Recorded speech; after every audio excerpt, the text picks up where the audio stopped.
नमस्ते दोस्तों, आज हम टाइम मशीन में बैठ के पुराने चीन चलते हैं। वहां हम मिलेंगे एक बहुत ही होशियार स्ट्रेटेजिस्ट से, सुन त्जू।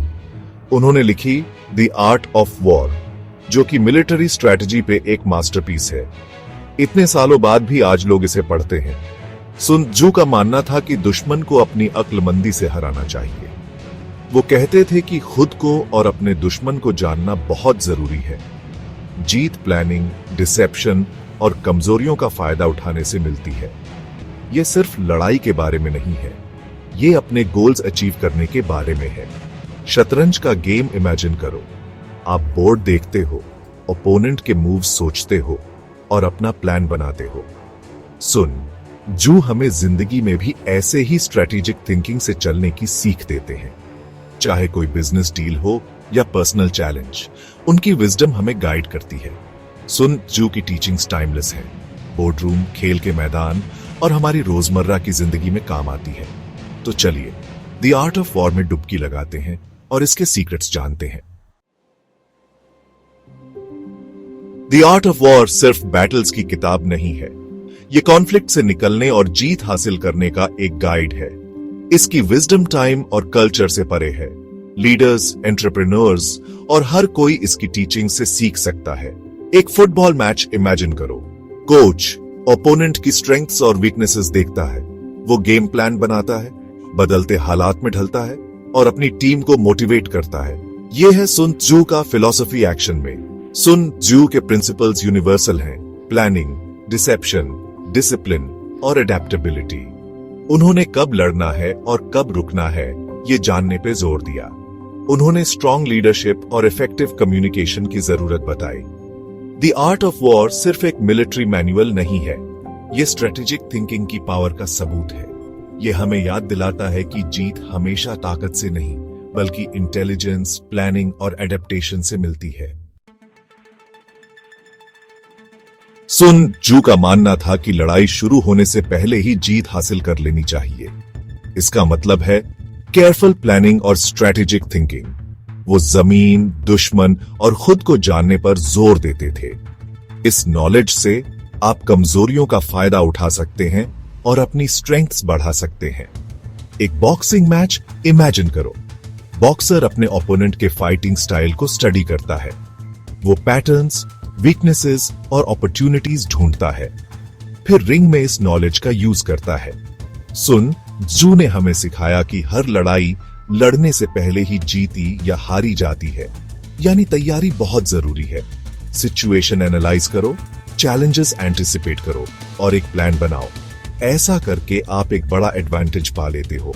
स्ट्रेटेजिक थिंकिंग सिर्फ वॉर के लिए नहीं है, ये किसी भी गोल को अचीव करने के लिए जरूरी है।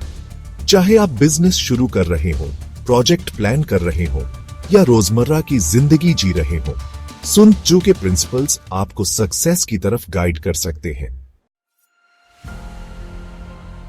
सुन त्जू ने एक स्ट्रॉन्ग लीडर की इंपॉर्टेंस को पहचाना। एक लीडर अपनी टीम को इंस्पायर करता है, इफेक्टिवली कम्युनिकेट करता है और प्रेशर में सही डिसीजंस लेता है।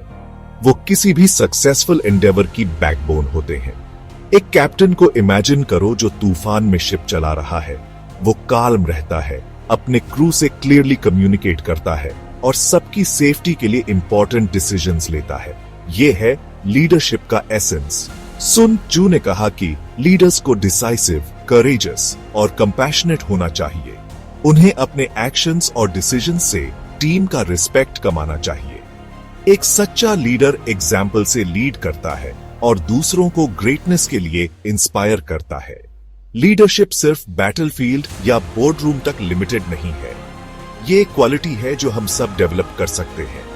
चाहे आप टीम लीड कर रहे हो, फैमिली लीड कर रहे हो या अपनी लाइफ लीड कर रहे हो, सुन त्जू के लीडरशिप प्रिंसिपल्स आपको गाइड कर सकते हैं। Section 5, adapting to survive the ever changing battlefield. Sun Tzu जानते थे कि बैटलफील्ड अनप्रेडिक्टेबल होता है।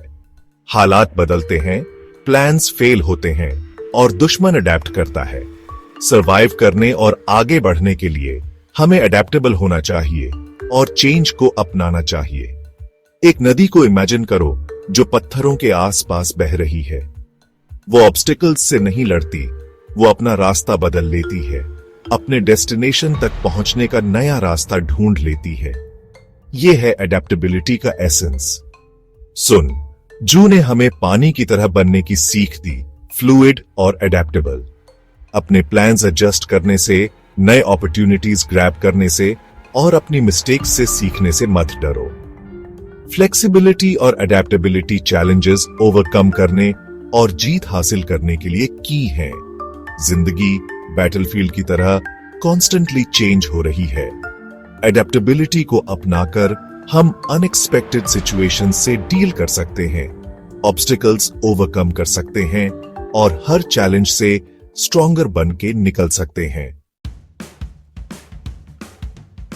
Section 6, ancient wisdom, modern applications, Sun Tzu in business. sun tzu की विजडम सिर्फ पुराने बैटलफील्ड्स तक लिमिटेड नहीं है। उनकी टीचिंग्स आज के बिजनेस वर्ल्ड में भी बहुत रेलेवेंट है। कंपनीज को कंपटीशन, मार्केट फ्लक्चुएशंस और इंटरनल चैलेंजेस का सामना करना पड़ता है। sun tzu की स्ट्रैटेजीज वैल्यूएबल इंसाइट्स देती है। दो कंपनीज को इमेजिन करो जो मार्केट शेयर के लिए कंपीट कर रही है। एक कंपनी अपने कंपेटिटर की स्ट्रेंथ्स और वीकनेसेस एनालाइज करती है, इनोवेटिव प्रोडक्ट्स डेवलप करती है और चेंजिंग कंज्यूमर प्रेफरेंसेस के हिसाब से अडेप्ट करती है। ये कंपनी sun tzu के प्रिंसिपल्स अप्लाई कर रही है। स्ट्रैटेजी, लीडरशिप और एडेप्टेबिलिटी पे sun tzu की टीचिंग्स बिजनेसेस के लिए इनवैल्यूएबल है। मार्केट ट्रेंड समझकर, कंपेटिटर्स एनालाइज करके और चेंजिंग सर्कमस्टेंसेस के हिसाब से अडेप्ट करके कंपनीज कंपेटिटिव एज हासिल कर सकती है। चाहे न्यू प्रोडक्ट लॉन्च करना हो, डील नेगोशिएट करना हो या टीम मैनेज करना हो, sun tzu की विजडम आज के कंपेटिटिव लैंडस्केप में बिजनेसेस को सक्सेस की तरफ गाइड कर सकती है। Section 7, sun tzu in sports outmanoeuvring the opponent. Sports का थ्रिल ओपोनेंट्स के बीच स्ट्रेटेजिक बैटल में होता है। sun tzu के प्रिंसिपल्स इस एरिना में बहुत एप्लीकेबल हैं। एथलीट्स और कोचेस अपने राइवल्स को आउटमैन्यूवर करने के लिए कॉन्स्टेंटली स्ट्रैटेजी, एडेप्टेबिलिटी और लीडरशिप यूज करते हैं। एक टेनिस मैच इमेजिन करो। एक प्लेयर अपने ओपोनेंट के प्लेइंग स्टाइल को ऑब्जर्व करता है, वीकनेसेस आइडेंटिफाई करता है और अपने गेम प्लान को अकॉर्डिंगली एडजस्ट करता है। ये टेनिस कोर्ट पे एक्शन में sun tzu का फिलॉसफी है। sun tzu ने अपनी स्ट्रेंथ्स जानने और ओपोनेंट की वीकनेसेस का फायदा उठाने पे जोर दिया। स्पोर्ट्स में इसका मतलब है कंपटीशन एनालाइज करना, गेम प्लान बनाना और गेम के दौरान चेंजिंग सर्कमस्टेंसेस के हिसाब से अडेप्ट करना। फुटबॉल से लेकर चेस तक स्ट्रैटेजी, प्लानिंग और एडेप्टेबिलिटी पे sun tzu की टीचिंग्स उन एथलीट्स और कोचेस के लिए एसेंशियल हैं जो विक्ट्री चाहते हैं। Section 8, the enduring legacy of sun tzu। sun tzu की लेगेसी पुराने चीन से बहुत आगे तक फैली है। उनकी टीचिंग्स ने सदियों से मिलिट्री स्ट्रैटेजिस्ट्स, बिजनेस लीडर्स और लोगों को इन्फ्लुएंस किया है। उनकी विजडम आज के मॉडर्न वर्ल्ड में भी रेजोनेट करती है। एक ऐसी दुनिया इमेजिन करो जहां लीडर्स डिप्लोमेसी और स्ट्रेटेजिक थिंकिंग को प्रायोरिटाइज करते हैं।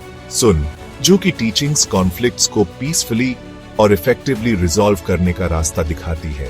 प्लानिंग, एडेप्टेबिलिटी और अपने ओपोनेंट को समझने पे sun tzu का जोर आज की कॉम्प्लेक्स वर्ल्ड में बहुत वैल्यूएबल है। उनकी टीचिंग्स हमें चैलेंजेस को स्ट्रेटेजिकली अप्रोच करने के लिए इनकरेज करती है, पीसफुल सॉल्यूशंस ढूंढने के लिए और लॉन्ग टर्म सक्सेस के लिए स्ट्राइव करने के लिए। द आर्ट ऑफ वॉर सिर्फ एक हिस्टोरिकल आर्टिफैक्ट नहीं है, ये स्ट्रैटेजिक थिंकिंग की पावर और ह्यूमन इंटरैक्शन की कॉम्प्लेक्सिटीज से डील करने में इसकी इंड्यूरिंग रेलेवेंस का एक लिविंग टेस्टामेंट है। Section 9, sun tzu's wisdom for life beyond the battlefield।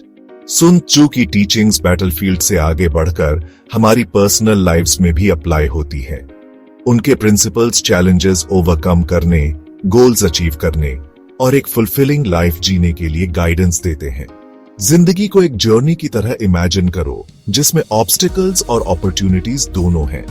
सुन जू की टीचिंग्स हमें इन चैलेंजेस से डील करने, चेंजिंग सर्कमस्टांसेस के हिसाब से अडेप्ट करने और अपने डेस्टिनेशन तक पहुंचने के टूल्स देती है। सेल्फ अवेयरनेस, स्ट्रेटेजिक थिंकिंग और अडेप्टेबिलिटी पे सुन जू का जोर हमारी पर्सनल लाइव्स में सीमलेसली ट्रांसलेट होता है।